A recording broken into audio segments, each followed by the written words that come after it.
The widowed millionaire's twins weren't sleeping at all. Until the new black nanny did something that changed everything. That woman is drugging the children. The accusation from Gloria, the housekeeper, echoed through the elegant hall of the Whitmore mansion like a gunshot. "Mr. James, it's not possible that two children who were awake all night are now sleeping like angels. She's doing something illegal to those babies." Keisha Williams, only 28 years old, stood motionless in the center of the marble hall, watching the 60-year-old housekeeper gesticulate dramatically in front of her employer. The accusations didn't surprise her. In fact, she had predicted this moment exactly 3 weeks earlier when she agreed to care for the 4-year-old twins who had terrorized nannies for 6 months straight. James Whitmore, real estate mogul and inconsolable widower, looked between his 15-year-old housekeeper and the young black nanny who had transformed his home from a place of constant screaming into an oasis of peace. For the first time since his wife's death, his daughters Ruby and Rose slept 8 hours straight every night.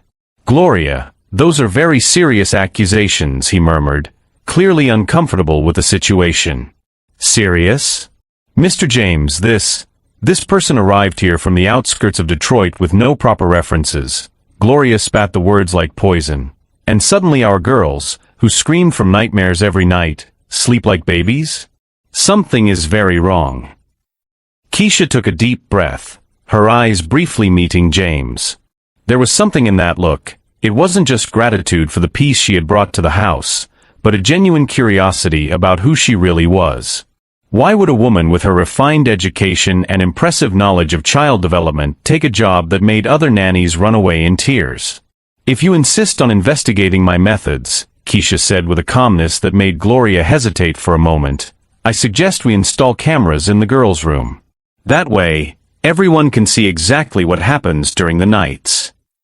The suggestion took everyone by surprise. A guilty person would never ask for more surveillance. James frowned, studying the nanny's serene face. There was something about her demeanor, an unshakable confidence that didn't fit with a mere child caregiver. Over the past few days, he had noticed strange details. Keisha spoke 3 languages fluently, quoted child neuroscience studies with academic precision, and had a presence that made even important visitors respect her opinions about the children. 3 weeks earlier, when the employment agency had called offering her services, he had been desperate. 6 nannies had quit in less than 2 months. Ruby and Rose, traumatized by their mother's sudden death in a car accident, spent their nights screaming, crying, refusing to sleep. The entire house was in a state of exhaustion. Gloria had always made her opinion clear about those kinds of people taking care of children from good families. But when Keisha arrived that first afternoon, something changed instantly. The twins, who were normally hostile toward strangers, approached her with curiosity. And that first night, miracle, they slept for 6 hours straight. "Cameras." Gloria stammered, clearly not expecting that answer. "Well, that's not necessary if she just—" "Actually," Keisha interrupted, taking her cell phone out of her pocket, "I've already recorded some of our nighttime routines to document the girls' progress. Would you like to see?" There was absolute silence. James noticed a subtle change in Gloria's expression, from defiance to something close to panic. There in the center of that hall where generations of privileged families had made decisions about the fate of employees, Keisha stood firm, guarding secrets too powerful to be revealed before the time was right. If this story of prejudice disguised as concern touched you, don't forget to subscribe to the channel, because what happened next would show that underestimating people because of their appearance can be the biggest mistake of your life. Gloria was not willing to back down. In her 15 years working for the Whitmore family, she had built a reputation for unquestionable loyalty, and she would not allow an opportunist to destroy her privileged position in the house. "Mr. James, you need to understand what's going on here," she insisted, walking over to the window overlooking the garden where Ruby and Rose were playing for the first time in months. "This woman shows up out of nowhere, with no proper references from respectable families, and suddenly she has magical powers with children? Please." James watched his daughters running freely across the lawn, their laughter echoing for the first time since their mother's funeral. It was impossible to deny the transformation. They were eating regularly, sleeping 8 hours a night, and had even returned to preschool without panic attacks. Gloria, maybe you're overreacting. The girls clearly. The girls are being manipulated, the housekeeper interrupted, her voice rising an octave. And you don't see it because you're desperate for a solution. But I know her type. They arrive humble, perform temporary miracles, and then start asking for favors. First a raise, then expensive gifts for her family, then access to his accounts. Keisha stood motionless, watching Gloria's dramatic performance with a serene expression that only irritated the housekeeper more. In fact, that reaction was exactly what she had expected from day one. 3 weeks earlier, when she got off the bus at the corner of the Whitmore mansion, Keisha knew exactly what she was getting herself into. Growing up in Detroit, the daughter of a cleaning lady who worked for wealthy families, she had witnessed this same dynamic countless times. Established employees protecting their turf against newcomers, especially when those newcomers didn't fit the right profile. What Gloria didn't know was that Keisha Williams had a master's degree in child psychology from the University of Michigan, had worked as a pediatric trauma consultant at 3 hospitals, and had chosen this job for very specific reasons that had nothing to do with money. You know what bothers me the most? Gloria continued, now clearly losing her composure. It's her calmness. A normal woman would be nervous being accused of drugging children. But look at her, she's standing there like she knows something we don't. James frowned. He had to admit that Gloria's observation had some merit. Keisha did display an almost disturbing confidence, like someone who was 3 steps ahead of everyone else. Actually, Keisha said softly, I do know something you don't. The silence was absolute. Gloria paled slightly, as if she had just invoked something she wasn't prepared to face. I know Ruby wakes up at 2:30 in the morning because she dreams she's falling, just like her mother did when the car rolled over, Keisha continued, her voice remaining calm. I know that Rose can't sleep until she checks that all the doors are locked, because in her subconscious, the house isn't safe anymore since Mom left and didn't come back. James felt a chill run down his spine. How did she know such specific details about his daughter's nightmares? He had never told anyone about the accident, about how Amanda had been found. I also know, Keisha continued, now looking directly at Gloria, that you've been telling the other nannies in the neighborhood that this family needs someone of the same social standing to take care of the girls. Very interesting messages in the Elite Domestic Professionals WhatsApp group, aren't they? Gloria's face went from pale to red in a matter of seconds.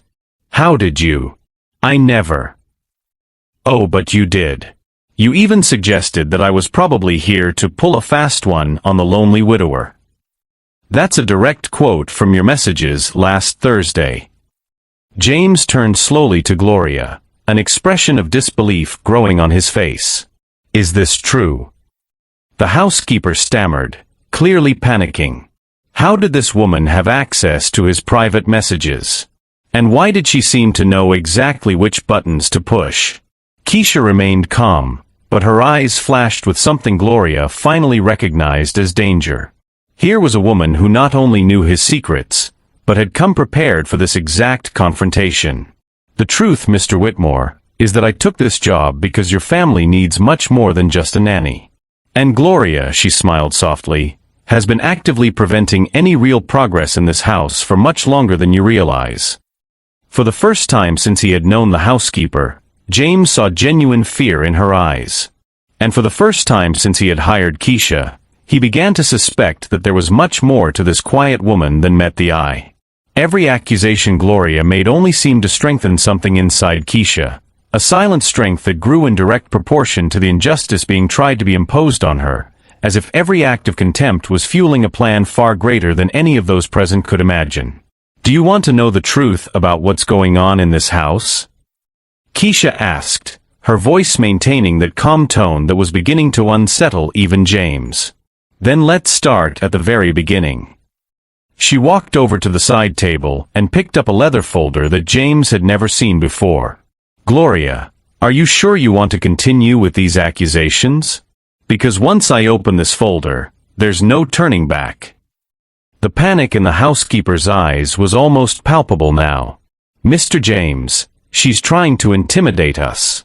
This is exactly the kind of manipulative behavior I was talking about." But James watched, fascinated by the transformation taking place before his eyes. The woman he had hired as a nanny was revealing layers of complexity that completely defied his expectations. Keisha wasn't just polite, she was strategic. She wasn't just competent, she was formidable. 3 weeks ago when I accepted this job, Keisha continued, opening the folder, it wasn't because I desperately needed a job. It was because I got a very interesting call from someone you know well. She pulled an audio recording from her phone. Dr. Patricia Coleman, the pediatrician who has been treating Ruby and Rose for 2 years. She contacted me after Gloria called to question my professional competence, before I even started working here. James felt a chill run down his spine. "Gloria, you called the girl's pediatrician?" I just wanted to check if she knew this person," Gloria stammered, realizing she had fallen into a trap she didn't even know existed. Keisha pressed play. Dr. Coleman's clear voice echoed through the room. "Gloria, I need to tell you something. Keisha Williams is not just an ordinary nanny. She has a master's degree in child psychology and specializes in pediatric trauma. When I heard she had accepted the Whitmore twins, I was intrigued. A professional of her caliber doesn't take domestic work out of necessity." The silence that followed was broken only by the muffled sound of children playing in the garden. James looked at Keisha as if he were seeing her for the first time. "You have a master's degree?" "University of Michigan. I worked at Detroit Children's Hospital for 5 years before opening my own child trauma clinic." Keisha smiled softly. "The question, Mr. Whitmore, is why would a psychologist specializing in trauma close a successful clinic to work as a nanny?" Gloria was visibly panicking now. That doesn't make sense. If you're so qualified, why? Why did I take a job that pays 1/10 of what I used to earn?" Keisha finished the question. "Because it wasn't about the money, Gloria. It was about justice." She pulled a series of documents from her briefcase. "6 months ago, James, you fired an employee from your company for cultural incompatibility. Do you remember Marcus Johnson, the black engineer who designed your latest residential complex?" James frowned, clearly uncomfortable. "Marcus, yes, there were some issues. The issues were that Gloria suggested to your human resources manager that employees like him might not fit in with the Whitmore image." Keisha placed a document on the table. Email dated March 3rd, copied to 5 people on the board. Gloria turned pale. "How do you have access to internal company emails?" "Because Marcus Johnson is my younger brother." The revelation hit the room like a bomb. And when he told me about the systematic discrimination he suffered here, I decided to personally investigate the family environment that created this kind of professional mentality. James sat down heavily in an armchair, processing the information. His housekeeper, whom he had trusted for 15 years, had actively interfered in business decisions based on racial prejudice. And the woman who was transforming his daughters' lives was the sister of the man he had unfairly fired.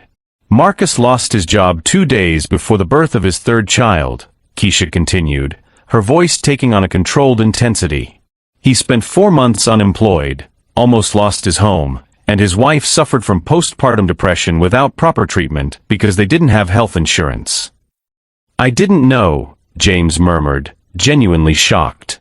"Of course you didn't. Gloria made sure you never found out." Keisha turned to the housekeeper. "Because people like you operate in the shadows, whispering poison in the ears of those with decision-making power, planting seeds of doubt about the competence of people you consider unsuitable." Gloria tried one last desperate card. "Mr. James, she's here to hurt us. It's a trap.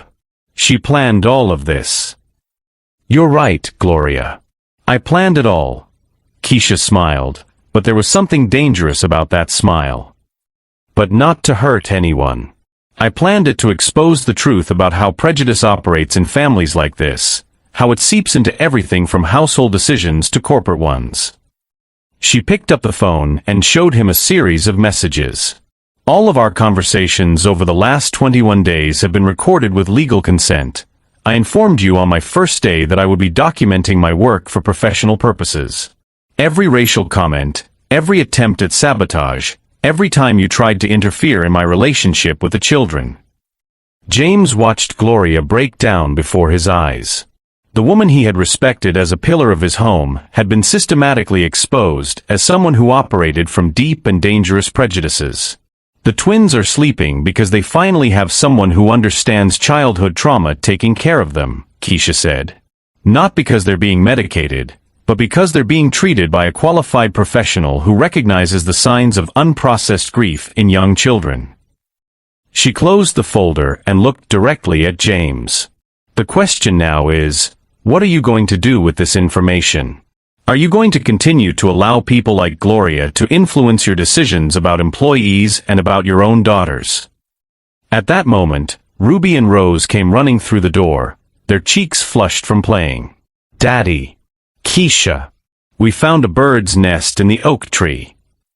The children's radiant innocence contrasted sharply with the heavy tension in the air. Keisha knelt down to greet them, and James watched as his daughters clung to her with a confidence that had taken months to develop with any adult after their mother's death. For a moment, as he watched the scene, his daughters finally happy, the housekeeper he had trusted exposed as prejudiced, and the woman who had saved his family revealing herself as someone seeking justice for her own brother, James realized he was at the center of a lesson about how privilege and power can be used both to perpetuate injustice and to correct it. But what neither James nor Gloria knew yet was that Keisha had documented much more than conversations and messages. She had uncovered connections between Gloria's domestic discrimination and Whitmore's corporate practices that went far beyond his brother's case. Connections that, once revealed, would not only destroy a career, but potentially rewrite the way the entire business elite of the city thought about social responsibility and the consequences of their prejudices. The twins' entrance momentarily broke the tension, but Keisha knew that this was exactly the moment she had been waiting for weeks. Ruby Rose, how about showing Daddy and Gloria the drawing you did yesterday about our nighttime routine? The girls ran excitedly to fetch their drawings, leaving the three adults in a heavy silence. Gloria seized the moment to try one last desperate attack. Mr. James, she's even manipulating the children. This is proof that... Gloria, Keisha interrupted softly, picking up her tablet, are you sure you want to continue? Because we still have 15 minutes of footage from Ruby's birthday party last month, when you told Mrs. Henderson that people like me shouldn't have access to children from traditional families. Gloria's face turned from red to a deathly white. The birthday party had been an important social event, with at least 20 elite families in attendance. If those recordings became public... I also have your messages to the Premium Executive Nanny's WhatsApp group, Keisha continued, swiping through the screen, where you shared photos of me without permission, speculating about my true intentions with the family. James stepped closer, taking the tablet from Keisha's hands. His features hardened as he read the messages. Gloria, you shared photos of my daughter's nanny with strangers? Discussing our private life. Mr. James, I was just being cautious. Cautious. James' voice rose an octave. You violated my family's privacy, spread personal information, and even had the audacity to interfere in my business decisions based on racial prejudice. Keisha watched the dynamic with controlled satisfaction. She had planned each revelation carefully, knowing that James's pride as a father and businessman would be the most powerful weapon against Gloria's toxic influence. But there's more, she said, opening another folder on her tablet. Gloria, do you remember recommending the dismissal of 3 black employees from Whitmore in the last 2 years? Always with seemingly technical justifications. The silence was absolute. James looked at his housekeeper as if he were seeing her for the first time. Jennifer Watson, financial analyst, fired after Gloria suggested that people like her might not fit in with the company's conservative corporate culture. David Miller, architect, transferred to the least prestigious department after Gloria commented on his suitability for the clientele profile. And my brother Marcus, of course. How do you have access to this inside information? James asked, genuinely confused. Because after Marcus was fired, I began systematically investigating the firing patterns at your company. I discovered that Gloria was in regular contact with 5 people in your human resources department, always offering insights about employees based on observations she made during social events and family gatherings.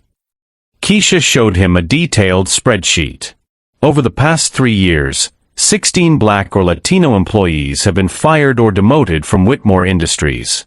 In 60% of the cases, there was an email or phone call from Gloria in the files, always suggesting cultural concerns or questions about fit for the environment.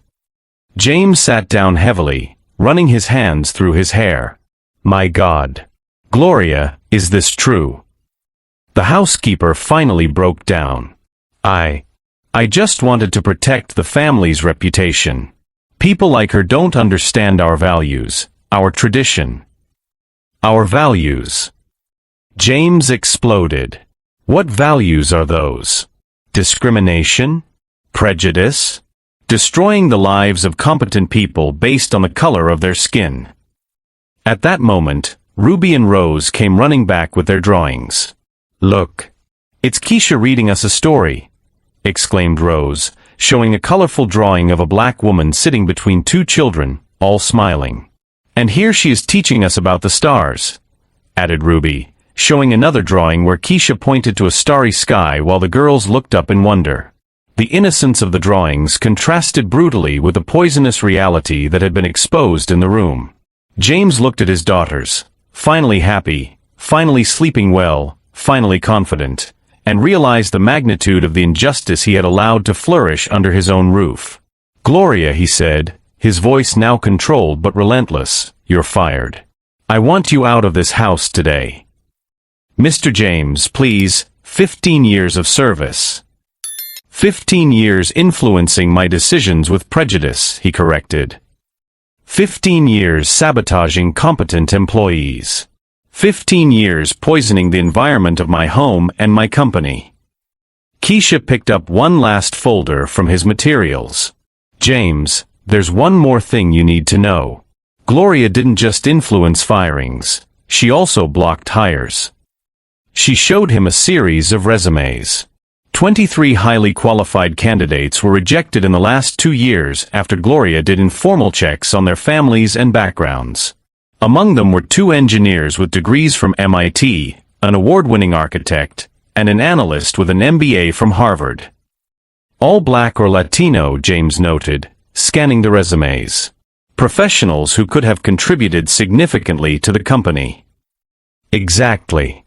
Meanwhile, less qualified candidates who fit Gloria's right profile were hired at higher salaries and in better positions. Gloria made one last desperate attempt. Mr. James, she set this all up. It's a conspiracy against me. Conspiracy. Keisha laughed softly.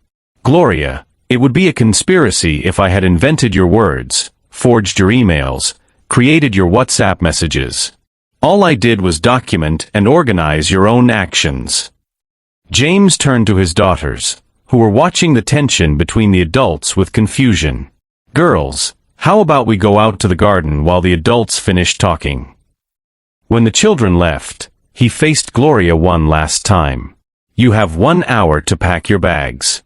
I don't want to see you on this property again. What about the company? Keisha asked. James took a deep breath. Tomorrow morning, I'll conduct a complete audit of the hiring and firing processes for the last 3 years. All affected employees will be contacted with offers of reinstatement or compensation. Gloria stumbled out of the room, completely defeated. 15 years of influence and power had crumbled in less than an hour in the face of her own evidence of discriminatory conduct. Keisha watched the housekeeper leave, feeling a deep but controlled satisfaction. It wasn't cruelty, it was pure justice, served with surgical precision. Why? James asked when they were alone. Why go to all this trouble? Come here, take care of my daughters, face all this prejudice, just to expose Gloria.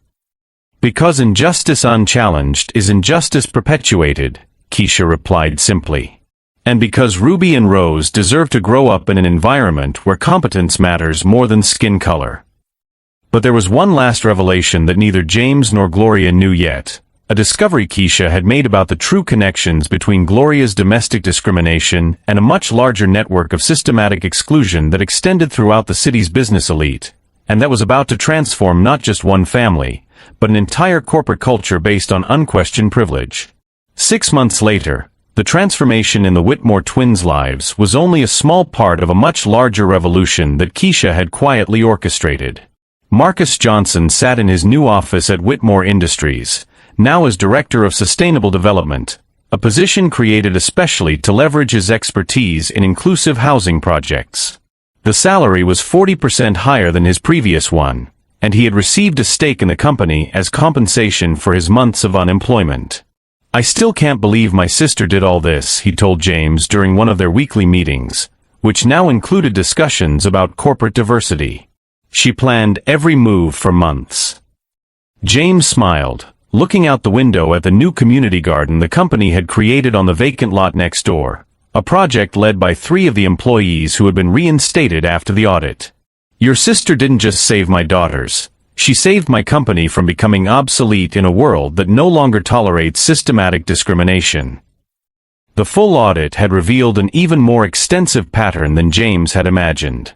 23 employees were reinstated or compensated appropriately. 5 supervisors who had actively participated in the discriminatory practices were fired. The company implemented a new blind hiring protocol, where resumes were evaluated without photos or names that could reveal ethnic origin. Gloria, for her part, discovered that 15 years of influence based on prejudice did not build a solid professional network. None of the elite families rehired her after Keisha's recordings circulated discreetly in the Nanny's WhatsApp groups. She was now working at a chain hotel, earning less than half of what she had earned at the Whitmore mansion. The most impressive thing, James continued, is that she never wanted to destroy anyone. She wanted to transform the system. Keisha had declined James's offer to become a permanent consultant for the company. Instead, she used her documented experience to start a consulting firm specializing in identifying and correcting institutional bias. Her first client was a Detroit hospital network facing lawsuits over racial discrimination in patient care. Ruby and Rose, now 5, attended a more diverse school that James had chosen specifically to broaden their world. Keisha still visited them twice a week, no longer as a nanny but as Aunt Keisha, the woman who had turned nightmares into peaceful dreams and taught them that families are built on love, not prejudice. "Daddy, is Aunt Keisha coming to my birthday?" Rose asked over breakfast, wearing the star necklace she never took off. "Of course, princess.